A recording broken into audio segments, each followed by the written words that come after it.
தேர்தலை புறக்கணித்த தமிழக கிராமங்கள். சென்னை விமான நிலையத்தின் விரிவாக்க பணிகளுக்காக விவசாய நிலங்களை கையகப்படுத்துவதற்கு எதிர்ப்பு தெரிவித்து காஞ்சிபுரம் மாவட்டம் பரந்தூர் கிராமத்தைச் சேர்ந்த பொதுமக்கள் தேர்தலை புறக்கணித்துள்ளனர்.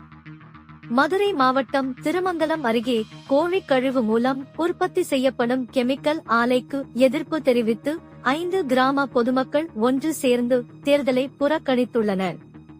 தர்மபுரி மாவட்டம் ஜோதியள்ளி கிராமத்தில் ரயில்வே தரைப்பாலம் அமைக்க கிராம மக்கள் தேர்தலை புறக்கணித்திருக்கின்றனர்.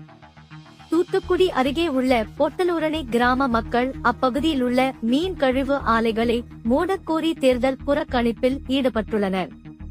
புதுக்கோட்டை மாவட்டம் வேங்கிவேல் கிராமத்தில் மேல்நிலை நீர்த்தேக்க தொட்டியில் மலம் கலந்த குற்றவாளிகள் கண்டுபிடிக்கப்படாததை கண்டித்து கிராம மக்கள் வாக்களிக்க வராமல் தேர்தல் புறக்கணிப்பு செய்துள்ளனர்.